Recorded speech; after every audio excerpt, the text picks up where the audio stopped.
Hello, I'm Fred Davies. Here we are, The Wholesome Life. This time we're going to talk about the respiratory system and the way that you can ensure your respiratory system is working properly or rebuild it if there are challenges. The respiratory system is made up of and includes your sinuses, which nose and larynx, trachea, your lungs, and some books include the diaphragm in that and others don't, but it certainly moves your lungs. The place I'd like to start is just a reminder to ensure that your energy is flowing forward. And if not, either reset it with the crossover yoga pose or the 50 crossbody taps. And then you can use muscle testing to go through all your body functions, or to at least check all my body functions are online. And if not, go through your glands and organs and systems and so forth and ensure that you've removed any blocks and that you have reset and put back online all the body functions. Then you can test if support is needed. My respiratory system needs support and what the options are. So let's talk about the respiratory system and how it works. Not much about how it works, but mostly how to strengthen it. Some of the challenges that you may have had are sinus infections, stuffy nose, mucus, a sore throat, that cold or flu that may come up. Maybe you've got a chronic allergy or a challenge that's been there for a long time. You can be in charge with your muscle testing and knowing exactly what to do to clear that challenge. The first thing we do is test for, is it bacterial? Is it viral? Is it fungal? In other words, it would sound like this, perhaps, or your own words. Is my stuffy nose bacterial? Is my stuffy nose viral? Is my stuffy nose fungal?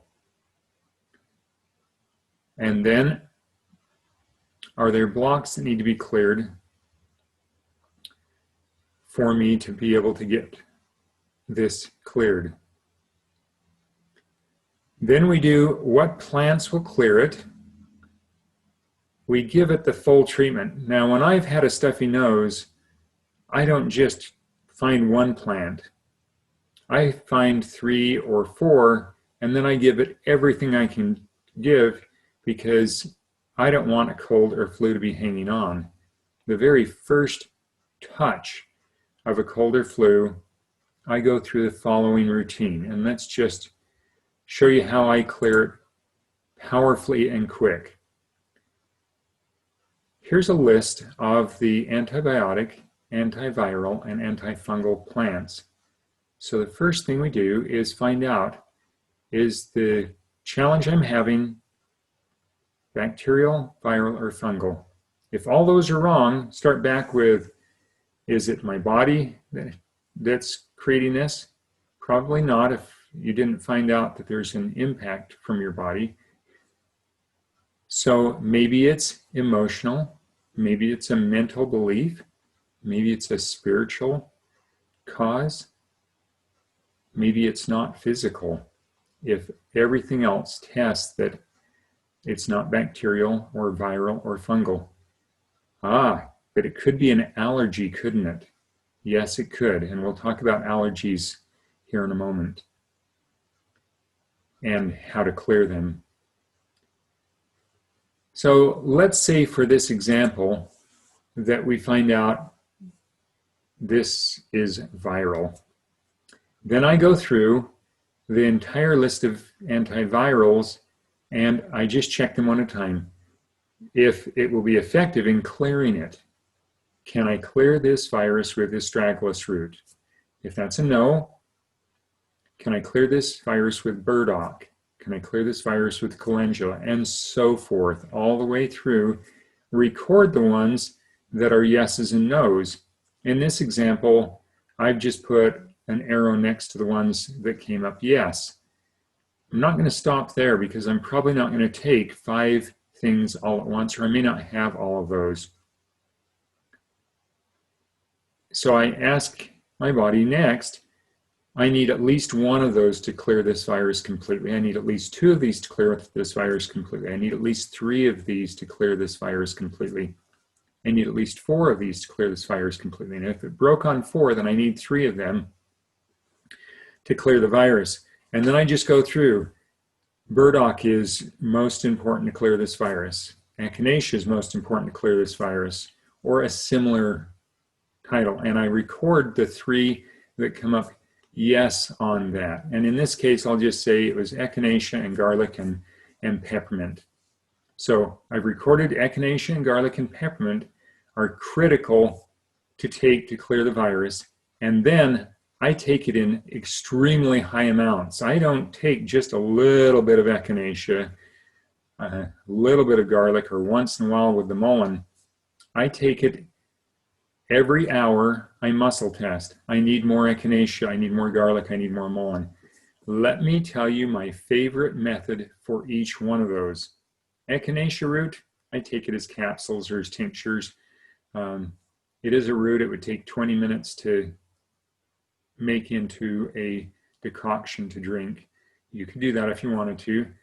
Garlic, take 1 clove or maybe 2 of garlic. That's 1 section. Not sure I'm saying it the same for every area of the country, because a bulb has multiple cloves in it. So I take just 1 of those, or maybe 2, put it in the blender with maybe a cup or a cup and a half of water. Blend it until it's completely pulverized.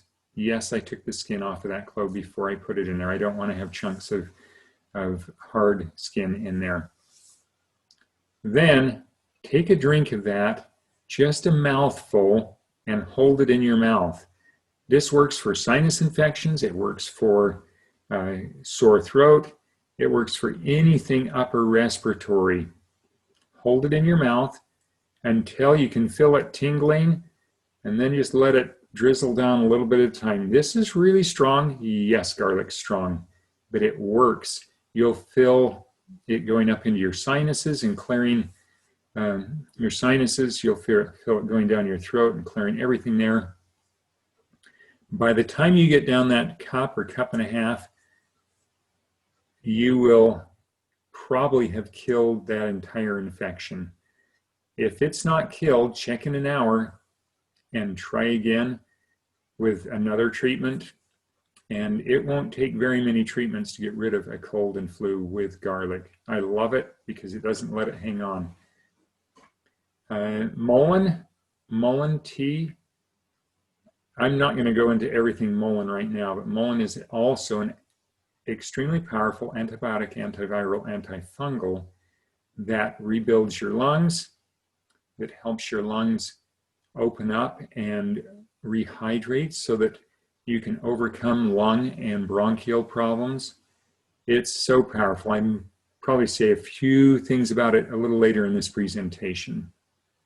So now you've checked for what it was, antiviral. You've checked for the top things, made your list, checked to see if you needed more than 1, found those few, and then you hit it hard. And you got rid of it before it got established and hung on.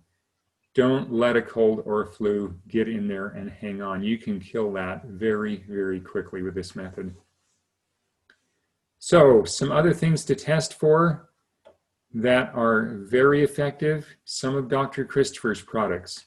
Sinus Plus, which comes in capsules and in extract. The nose ointment, the herbal cough syrup, and the super garlic immune formula. And you can read the ingredients of those online or whatever. They're all effective. Just use your muscle testing to find out which one's needed by your body. A few other options. I mentioned my loved garlic one. Let's talk about onions now. For strep throat, for pneumonia, for a lot of things that are upper respiratory and even lung. The onion and honey syrup mixture are wonderful. And this is so easy. You can do it in 15 minutes or less in your kitchen. Take an onion. I usually use a red one. That's why I've got a red picture on the next side here. But any onion will do.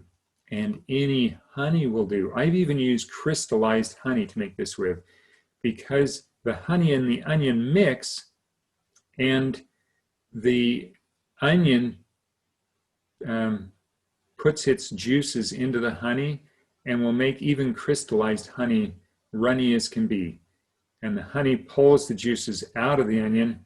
And so within just a few hours, it starts mixing, and you can start taking a spoonful, sometimes within that first hour. And then I take a spoonful of this every single half hour to an hour, and it'll kill a strep throat beautifully. It'll kill any upper respiratory thing typically, but muscle test for it, see if it'll work for your body. So let me go through the how. Chop up that onion fine, put it in a bowl, cover, just barely, cover the onion with honey. I usually use a bowl I can put a lid on so that it's not open air. I want it to have a chance to sit, and maybe even put it in the fridge if I don't use it all, so I can use it again the next day or for another member of the family even.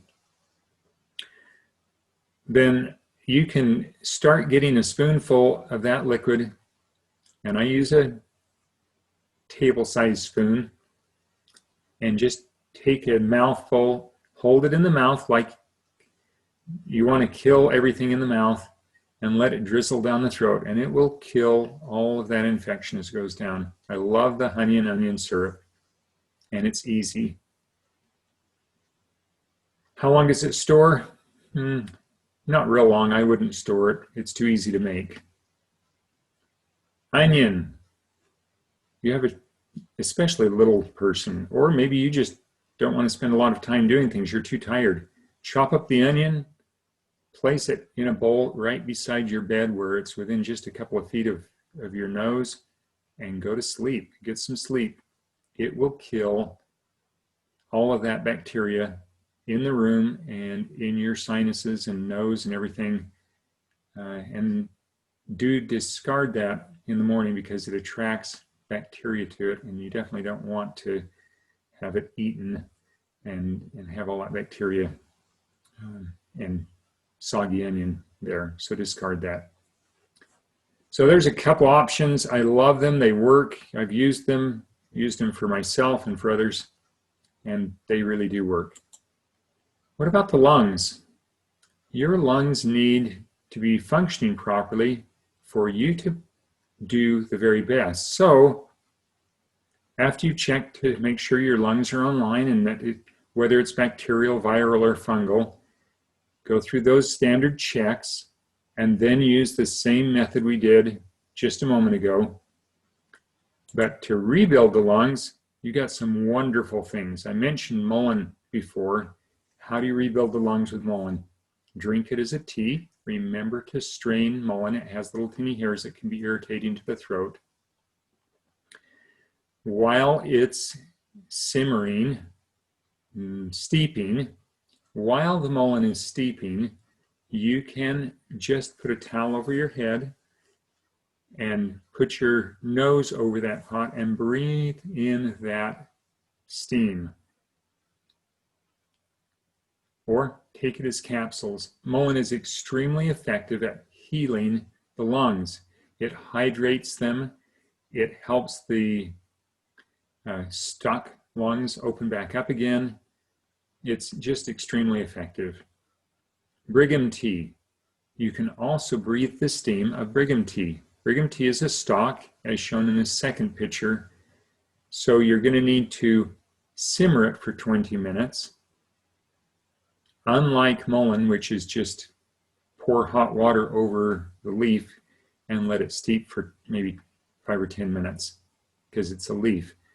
The stalk of brigham tea, or it's one of the ephedra family of plants, needs to be simmered for 20 minutes. And then you can reuse that stock again for 6 days if you want to add a third new each day, because it lets the coppers and other minerals come out. Brigham tea is extremely effective for asthma, allergies, and so many other things. Breathe the steam while it's simmering for a good 5 minutes, and that will help open up the bronchial tubes. Brigham tea is also expectorant, and it will help clear allergy responses. It's very effective in so many ways. A few of Dr. Christopher's formulas, sinus and lung and bronchial, they actually have Brigham tea in them, but it's also got several other plants that help the lungs rebuild. So there's some options to check for. One of the other things you can do to rebuild your lungs is practice daily deep breathing. Perhaps you've already been doing this. I'll describe the 4 square technique. You breathe in deeply for 4 counts. You hold it for 4 counts. You breathe out slowly for 4 counts and hold it for 4 counts. Breathe in for your nose 4 counts. Hold it 4 counts. Breathe out through your mouth 4 counts. Hold it for 4 counts. And use your diaphragm. Try and get as much air in and out as you can. And just do that for work up to a total of a 10 count and about 5 minutes a day, or maybe a little bit more. It will increase your body's capacity for oxygen. Your lungs are so important. They help you to bring in oxygen. Every cell needs oxygen. They help to clear out carbon dioxide, and they clear out toxins. It's important to breathe clear air though, so that we don't have toxic air going into our lungs. I hope that your respiratory system is well, and that if it's not, that you will take a moment, look through this, see what you can do to make it better. If you've still got questions, this isn't intended to diagnose, treat, or prescribe, just to educate. So if you've got questions, ask, and maybe I can guide you or help you guide your muscle testing. Thank you, and be well.